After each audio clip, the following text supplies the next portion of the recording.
ناظرین، ماہ رمضان مذہبی تہوار ہے، لیکن مختلف ممالک اور خطوں میں اسے انوکھی رسم و رواج اور روایات کے ساتھ منایا جاتا ہے۔ آئیے دنیا بھر میں رمضان المبارک کی روایات پر ایک نظر ڈالتے ہیں۔ نمبر 1، توپ داغنا۔ سحر و افطار کے اوقات میں توپ داغنے کی روایت کئی ممالک میں انجام دی جاتی ہے۔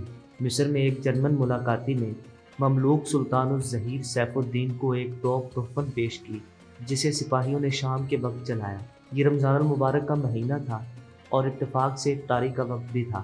شہریوں نے توپ داغنے سے پیدا ہونے والی آواز کو تصور کیا کہ شاید یہ بادشاہ کی طرف سے ان کو افطار کے وقت سے آگاہ کرنے کے لیے ہے، جس پر انہوں نے روزہ کھولا۔ بعد ازاں سلطان کو قریبی رفقا نے رمضان المبارک میں یہ روایت جاری رکھنے کا مشورہ دیا، جس نے نہ صرف مصر بلکہ دنیا بھر میں پذیرائی حاصل کی، اور آج یہ رسم مختلف اسلامی ممالک میں باقاعدگی سے منائی جا رہی ہے۔ ترکی کے مختلف شہروں کی بلند ترین پہاڑیوں سے افطار کے مقررہ وقت پر توپ چلائی جاتی ہے، جبکہ سعودی عرب میں سحری کے وقت توپ داغی جاتی ہے۔ اس کے علاوہ روس میں بھی کچھ مقامات پر یہ قدیم رسم سر انجام دی جاتی ہے۔ نمبر 2، ڈرم اور بگل بجانا۔ سحری کے وقت ڈرم بجا کر لوگوں کو جگانے کی روایت کئی ممالک میں موجود ہے۔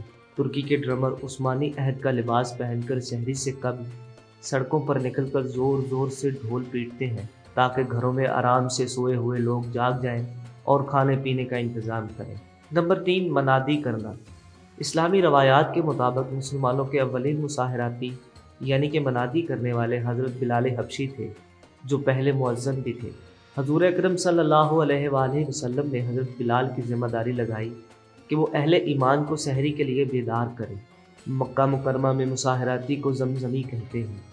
وہ فانوس اٹھا کر شہر کے مختلف علاقوں کے چکر لگاتا ہے تاکہ اگر کوئی شخص آواز سے بیدار نہ ہو سکے تو روشنی سے جاگ جائے۔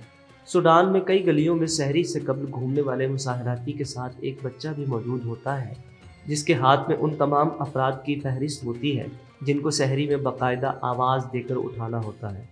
مصر میں سحری کے وقت دیہاتوں اور شہروں میں ایک شخص لالٹین تھامے ہر گھر کے سامنے کھڑا ہو کر رہائشی کو نام لے کر پکارتا ہے، یا پھر گلی کے ایک کونے میں کھڑا ہو کر ڈرم کی تھاپ پر حمد پڑھتا ہے۔ ان افراد کو اگرچہ کوئی باقاعدہ تنخواہ نہیں ملتی، لیکن ماہ رمضان کے اختتام پر لوگ انہیں بطور ہدیہ مختلف تحائف دیتے ہیں۔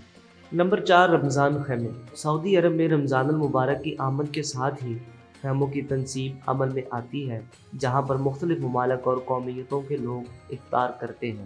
اسی طرح کی روایت روس میں بھی قائم ہے۔ روسی مفتی کونسل کی جانب سے ماسکو میں اجتماعی افطار کے لیے رمضان خیمہ کا اہتمام کیا جاتا ہے۔ ان روایات کے علاوہ بھی رمضان میں مختلف ممالک میں کئی دیگر منفرد اور دلچسپ روایات دیکھنے کو ملتی ہیں۔ ان روایات کے علاوہ بھی رمضان میں مختلف ممالک میں کئی دیگر منفرد اور دلچسپ روایات دیکھنے کو ملتی ہیں۔ مصر میں ہونے والے رمضان المبارک کے دوران بچے چمکتے ہوئے فانوس یا لالٹین اٹھا کر گلیوں کے چکر لگا کر ہزاروں برس قدیم روایات کو زندہ رکھتے ہیں۔ تاریخ دانوں کے مطابق 969 عیسوی میں اہل مصر نے قاہرہ میں خلیفہ معز الدین کا فانوس جلا کر استقبال کیا تھا، جس کے بعد سے رمضان المبارک کے دوران فانوس جلانے کی روایت کا آغاز ہوا، اور اس کے بعد سے ماہ سیام میں فانوس یا لالٹین روشن کرنا ملکی روایت کا ایک حصہ بن گیا۔ سعودی عرب میں ایسی بہت سی روایات ہیں جو نسل در نسل منتقل ہوئی ہیں یا ان پر دوسری ثقافتوں کا گہرا اثر ہے۔ لوگ گھروں پر فانوس یا بلب لگاتے ہیں، دکانوں پر بھی خصوصی انتظامات کیے جاتے ہیں تاکہ رمضان المبارک کا جوش و ولولہ نظر آئے۔ اگر ہم متحدہ عرب امارات کی بات کریں تو متحدہ عرب امارات میں رمضان المبارک کے دوران کام کے اوقات کم کر دیے جاتے ہیں، جبکہ رمضان میں رات بھر مارکیٹیں کھلی رہتی ہیں۔ ترکی میں افطار کے وقت مساجد میں لگے بلب روشن کر دیے جاتے ہیں جو صبح سحری تک روشن رہتے ہیں۔ جدید اثرات اور یورپ اور ایشیا کے سنگم پر واقع ہونے کے باعث ترکی میں دوسرے ممالک کی طرح رمضان کے دوران ہوٹلوں کی بندش کا کوئی قانون نہیں، اور نہ ہی رمضان کے دوران عوامی مقامات پر کھانے پینے کی ممانعت ہے۔ ایران میں افطاری کچھ مخصوص اشیاء سے کی جاتی ہے، جن میں چائے، ایک خاص طرح کی روٹی جسے نون کہا جاتا ہے، اس کے علاوہ پنیر، مختلف اقسام کی مٹھائیاں، کھجور اور حلوہ شامل ہیں۔